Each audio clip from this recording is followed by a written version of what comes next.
All right. We're back. The Bundy Ranch thing, I think, changed the outlook of a lot of Americans about what our options are in the face of federal and government overreach. And I got to tell you, the FBI has now begun an investigation surrounding the showdown or the standoff or whatever you want to call it. And they are determined to identify individuals who were there. And they are going to be, they've launched, in the words of their one of the TV channels out there, they, they've launched a formal investigation into alleged death threats, intimidation, and possible weapon violations relating to the showdown. And they started out by interviewing Metro Police and Clark County Sheriff Doug Gillespie. Now, it's interesting because from what I saw, they're saying here in this article, which is full of all kinds of misinformation, talk about mainstream Ministry of Propaganda. They say here that last week the I-Team talked to the television station, talked to Metro officers who intervened to protect the lives of federal employees from the 400 or so Bundy supporters and armed militia members. What? Ladies and gentlemen, don't believe your lying eyes in the video you watched where a bunch of unarmed people were standing there. Believe I-Team, who says that Metro officers intervened, which they didn't. They stood off to the side. They didn't intervene. They didn't interpose themselves between BLM and the militias or the citizens. Intervened where? How? They were standing off to the side to protect the lives of federal employees from the 400 or so Bundy supporters and armed militia members. They make it look like, with a statement like that the Bundy people were attacking them. Officers told the I-Team they feared for their lives that day because of the assembled firepower and because many in the crowd had pointed weapons at officers, taunted them, told them they should be ready to die. Go away or I will taunt you again. You remember that from Monty Python? The French guy at the top of the castle. Your mother wears elderberries. Or smells of elderberries. I mean, go away or I will taunt you again, right? I mean, how ridiculous. Assistant Sheriff Joe Lombardo, who was left in charge of the Metro contingent by Sheriff Doug Gillespie, who apparently was home sitting on the bowl because he was frightened, hiding under a desk, he told the I-Team that such alleged behavior would be the subject of a criminal investigation.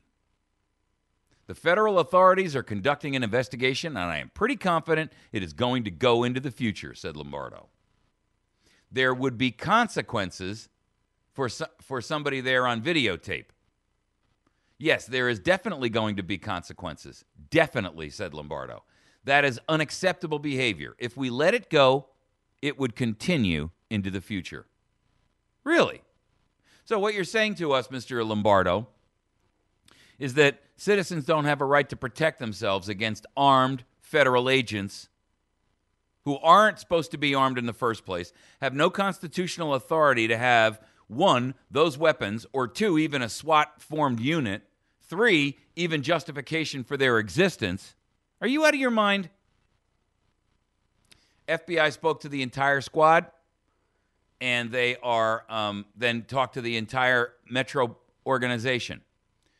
No, it is not a rumor. When we first got out there and made a left to divide I-15, that's all you saw. You saw kids and women and horses in the backdrop, and then men with guns laying on the ground in the back of pickup trucks. We're going, wow, this would never happen in Las Vegas. But it was there. That is not a rumor. It is reality, and I saw it with my own eyes, says Metro Police Sergeant Tom Jenkins. He also made a very interesting statement that they were hiding, these militia members were hiding behind women and children. I got to tell you, folks, what you don't realize is that this is the setup for what's coming. There are going to be a series of raids. I'm going to just make a prediction here. But we're going to start hearing about it, maybe not for a couple of weeks, maybe not even for a couple months, but suddenly we're going to hear about raid after raid after raid, where somebody's doors get kicked in, they're grabbed, all of their weapons are seized, and they are charged. You watch and see if that does not happen. There's another article out there from WorldNet Daily that covers basically some of the same information. And then there's another one out there from the Review Journal. And I'll post all three of these up to our YouTube description area so that you can find them and read them for yourself. FBI agents open a criminal investigation. Everyone anticipated that this would occur, says Gillespie. And I've said all along, there has to be accountability for what took place on April 12th. Well, you're right, Sheriff Gillespie. The accountability should be that you should be removed from office for not having done what your job was to protect the citizens of your state and your county in the first place. The truth is, you single-handedly could have avoided the entire thing. Sheriff Gillespie, you had an opportunity to say to those federal agents, you have no business here, and you are interfering in my jurisdiction, and I overrule you, and you must leave now. Not you, however. You are a friend of Harry Reid and a supporter, and you benefit from the behavior of Harry Reid, and you are anxious to do whatever you can do to help destroy the liberty and the freedom of your own state, your own county. For what? Profit? What's your profit motive, Mr. Gillespie? What is your motive for betrayal? What's the price that you're getting to sell out the birthright of your countrymen? They're saying they're investigating allegations of threats and assaults. Well, where were the assaults? I didn't see any assault.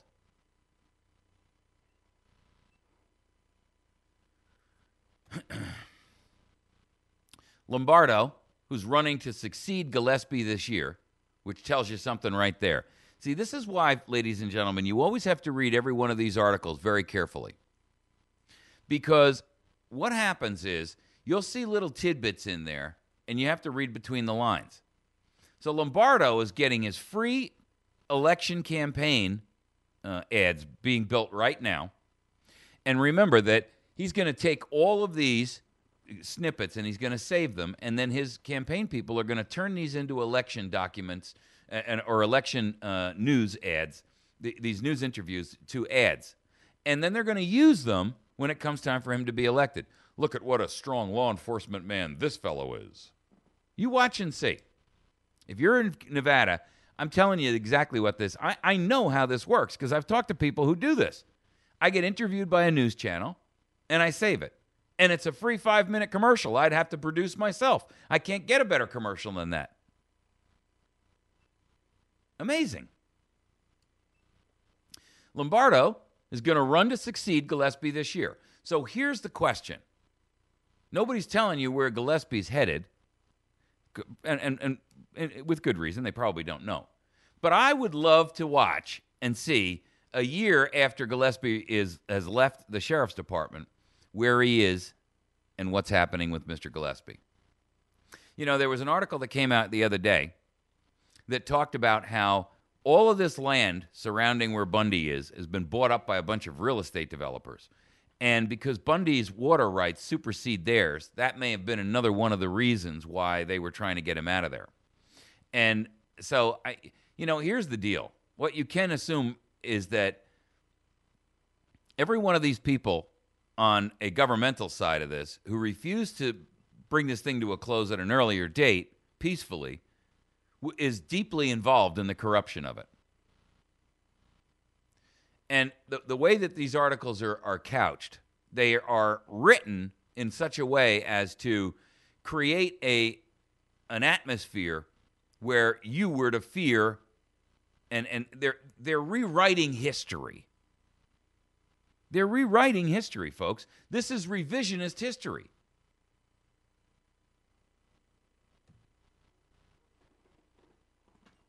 Perfect example is what I just read you in that ABC or in that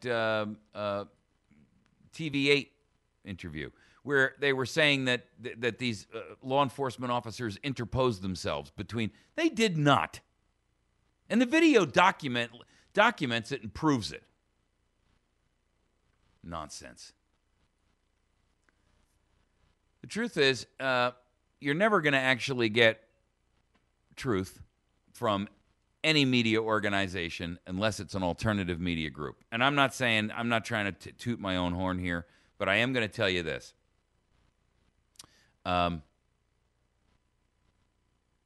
Whatever you hear going forward about these Bundy supporters, whatever you hear about these militias going forward, do not, and I repeat it, do not believe it, because everything that you hear and see is going to be couched in a light that demonizes them.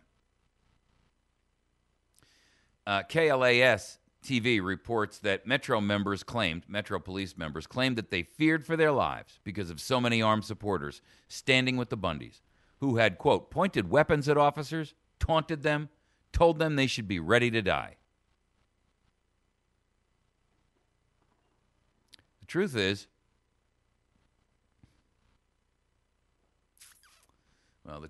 that we are done as a nation, and now we're just waiting for the inevitable firepower and the real shooting to start. That's what I think.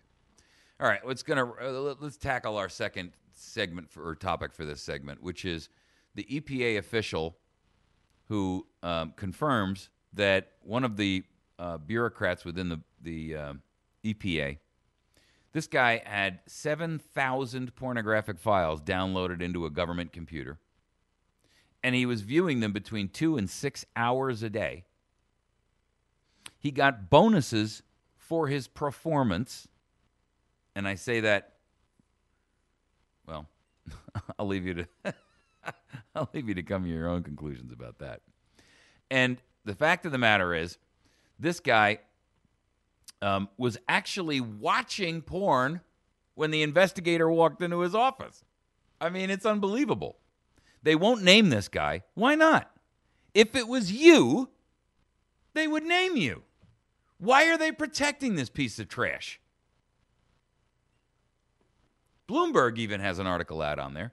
Porn-watching EPA employee found by agency watchdog. An employee at the EPA downloaded more than 7,000 pornographic files and viewed them 2 to 6 hours a day. The worker, who wasn't identified, was watching pornography when a special agent showed up at his workplace. I mean, and I got to tell you, folks, this is not all that unusual. Does anybody remember, it was only a year or so ago, that the SEC had a guy who was downloading so much pornography? And by the way, I'd have to find the article for you, but the SEC, there were so many people watching porn there, they were wondering how they were getting their jobs done. I mean, I will do a quick search for you. Securities Exchange Commission. These people were watching so much porn, and there were so many of them watching porn, that they couldn't possibly have been looking out for your best interests in I'm having a hard time even finding it here, which tells me that they're trying to make sure that nobody sees it. I mean, it's just unbelievable, guys. And then we're also addressing the guy at the EPA who stole $900,000 in pay and benefits, saying he was working for the CIA. And even his own supervisor, who should be watching out for what their employees are doing, and is writing him bonuses and writing his employee reviews. I mean, how can you write an employee review for a guy who's not even there and say he's doing a good job? How can you write an employee review for a guy who spends 2 to 6 hours every day watching porn and not functioning? and pay him a bonus.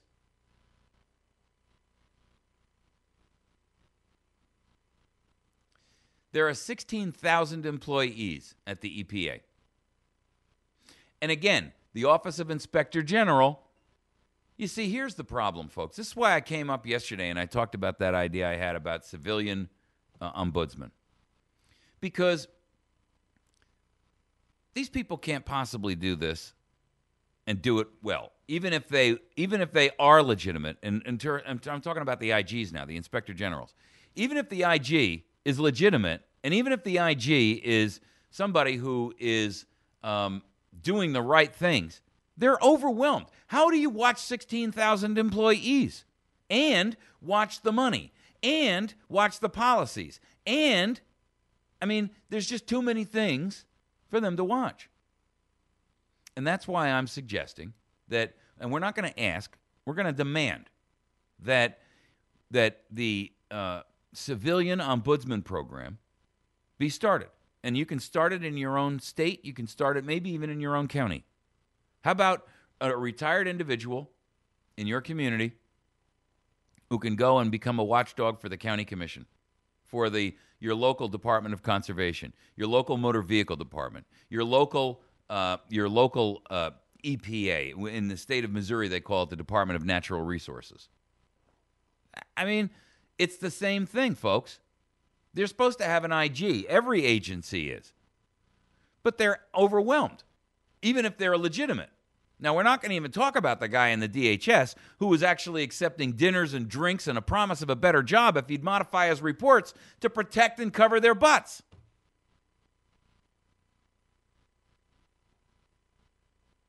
I mean, this is insane. Beale, this other guy who was stealing $900,000, I mean, he collected pay and benefits without even showing up for work, worth $500,000.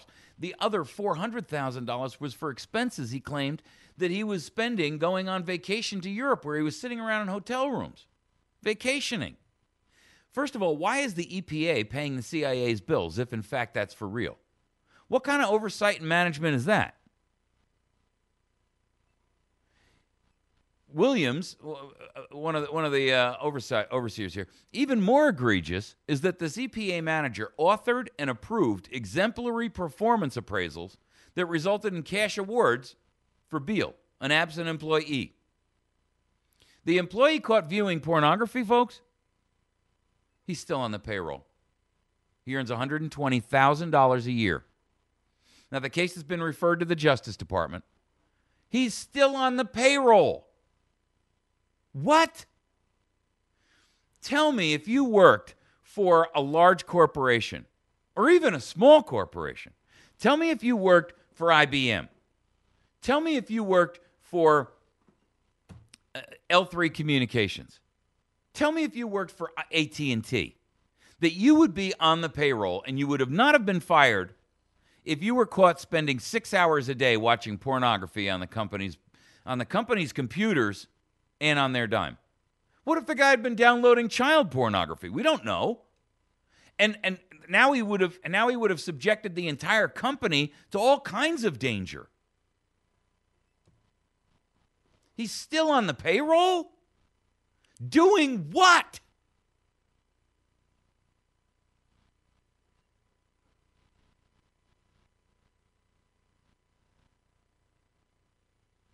One of the sites that this guy was on, and I heard Issa mention, is something about sadism. I mean, you know, I got to tell you something.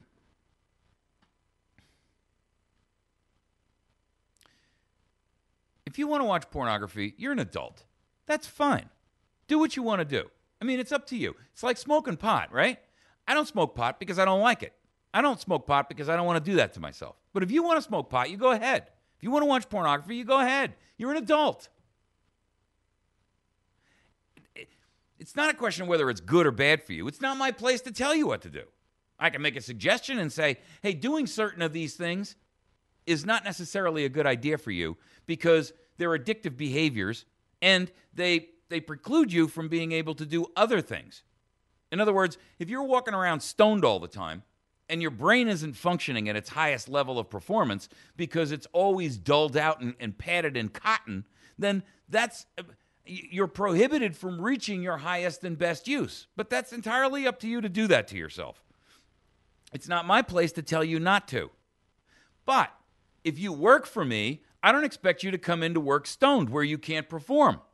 I don't expect you to come into work stoned where you are risking your own self because your motor skills are bad and you might get your hand caught in a circular saw, or because your mental skills are bent and you can't perform the duties to which you've been assigned.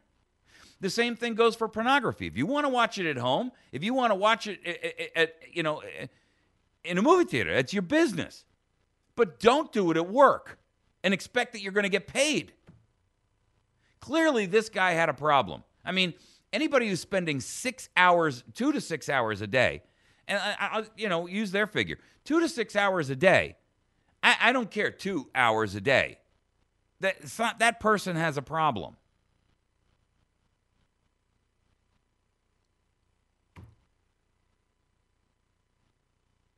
It's not an excuse, but it just says that this guy shouldn't be at work anymore there.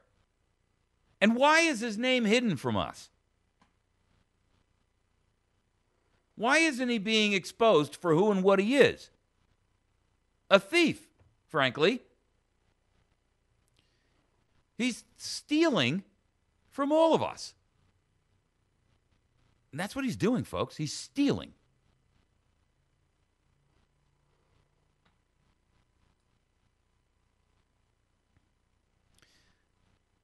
All of this is just symptomatic of a federal government that is so big, so enormous, so out of control, so unaccountable, so unused to being held accountable, that even when these things happen, they can't even after it's happened and it's been exposed, they cannot seem to get their act together enough to stop it. What the heck is going on with this kind of thing? I mean, they're so used to ambivalence and privilege that even after they catch a guy who hits the news that he's spending 6 hours a day watching pornography, they can't fire the guy. Are you flipping kidding me? You know, the thing with the VA is another one. The guy came out, and I'm just going to tap on this, and then we're going to go. We're going to take a quick break. The guy who was talking, Shinseki, who is the head of the VA, he was appointed in, I think, 2009, if I'm not mistaken, by Obama. The VA is in total chaos, and I mean total. There is nothing that runs right in the VA. Nothing. Every VA hospital should be turned over and sold to a private corporation who will run it as a for-profit, and then every veteran given a VA insurance card so that they can go to a local hospital. First of all, the idea of having to travel hundreds of miles if you don't live in an urban marketplace to go to a hospital for care when you've got a perfectly good hospital right down the road from you is insane. Secondly, the care that they receive at the VA is substandard. Now, there are some specialty hospitals that the VA has that are meant for, serious injuries like, brain injuries and amputees and amputations and things like that, that for all intents and purposes should remain specialized towards veterans' specific and special needs. But, you know what? One of the things Shinseki he refused to quit. And he came out the other day and he said, he's not alone in this. Not only is he not quitting, but he can't fire the executive people in charge of it, because once you get above basically the level of janitor, you can't be fired. You cannot be fired. Period. Since when does management have a union deal that's so sweet that the unions are licking their chops for a deal like that? The whole country is upside down, folks. It really is. The whole country is upside down. And I'm telling you that this chaos is being done for a reason. It's to keep you confused, off balance, and unstable. Think of it like a political and social flashbang thrown into the room, intended to disorient you before the raid. All right, when we come back, we're going to talk about these EMP hearings. Is there a false flag being drafted for a major national blackout that will help the United States wipe out the debt and achieve its goal of implementation of Agenda 21? I'm beginning to wonder. We're going to play a what-if scenario here. We'll be right back.